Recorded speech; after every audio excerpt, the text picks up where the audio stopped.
My name is Morgan Lussi. I'm a senior at St. Paul's School in Baltimore, Maryland.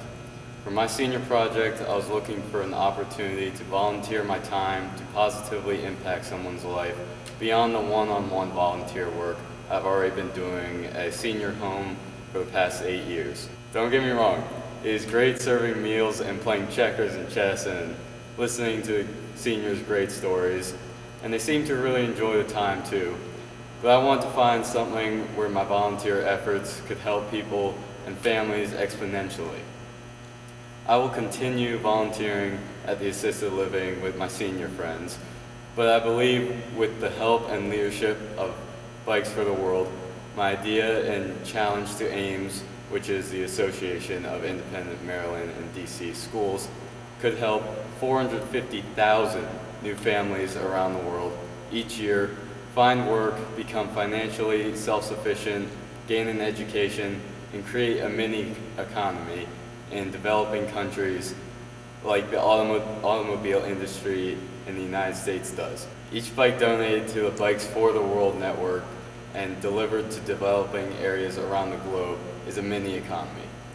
The recipients can travel 4 times faster and further with each bike each day than they can walk to find work or transport goods for payment or travel to the next town where there is a school or safe drinking water, or better food and medical treatment, or use the bike parts to repair other bikes and receive payment.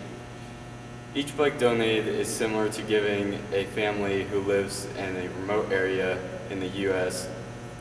with no other form of transportation, a car with unlimited gas. Each bike positively changes a family's or individual's life forever. This is Keith Oberg, Executive Director of Bikes for the World, a nonprofit organization, and since 2005, they have collected, donated, and delivered over 100,000 bikes and positively impacted over 100,000 families' lives. My idea is to increase that annual number from about 10,000 bikes donated each year to more than 450,000 bikes donated each year. How can that be done? 2 people's agreement with my idea and a simple email from them to the 120 independent schools who are members of AIMS will mobilize a working army like me, young adults who need 20 hours of community service credits per year to graduate high school. I'm requesting and challenging the current executive director of AIMS, Ron Goldblatt, and the incoming executive director, Peter Bailey, to consider sending out an email to their 120 school membership with 45,000 mobilized young adults who each perform at least 20 hours of community service annually, which gives those 45,000 students an alternative to the 20 hours of community service work they're already performing. This alternative community service work would be 2 hours of credit for each bike they locate, picked up, and delivered to Bikes for the World in Arlington, Virginia, or similar organizations, and for which they receive documentation from Mr. Oberg or his staff. Why 2 hours for a bike? Because that is the average time it has taken me to collect these 8 bikes from friends, neighbors, and people in my community whose doors I knocked on and asked if they had an old bike in the garage that they might want to donate.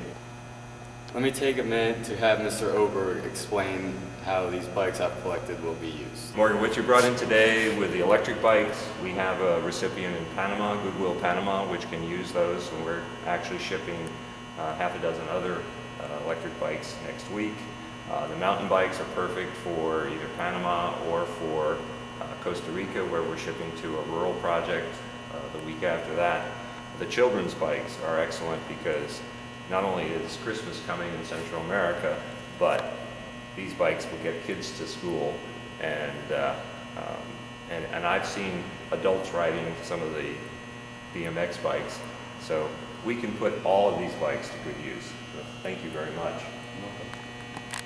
The strength of our organization is that we can sort them. We can send them to appropriate environments, whether it's a paved area like Panama City for road bikes, for narrow-tired bikes, whether it's a rural area, dirt road area, and mountain bikes and wide-tire bikes can be helpful there.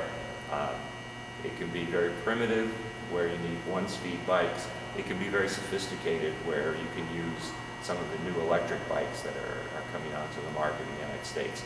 But this is stuff that, for one reason or another, the donors have decided to get rid of, to dispose of, and we can put these to the highest and best use through Bikes for the World.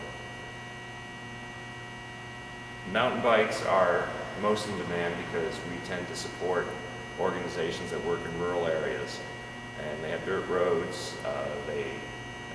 People get to work using a bicycle.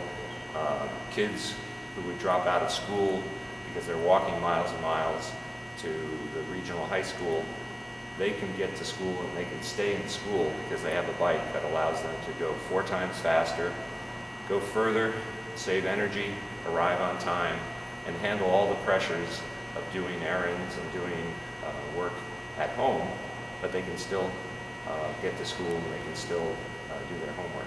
Well, we have right about 4,000 bikes right now, and we'll be shipping all through the fall and into the winter.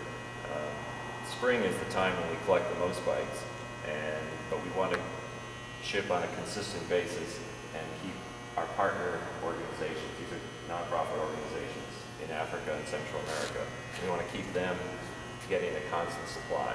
So we'll be working all winter, and by the end of March, we will have shipped all of these bicycles.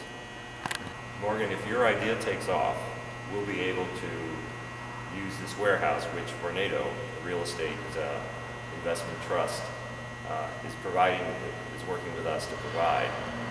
We will be able to handle 10, 15, 20,000 bikes a year and really make a difference in people's lives through this partnership with Vornado. Mr. Goldblatt and Mr. Bailey, thank you for the consideration of my request and my idea. I hope you accept this challenge to empower your 45,000 students to positively impact the lives of 450,000 families each year. 450,000 sounds like a lot, but when you consider that in the United States, every year some 15 million bicycles are sold, what do you do with the old bikes? And that's where you can help to make a difference in people's lives by accepting the challenge that's been presented to you. Yeah, thank you very much, Morgan. Thank you.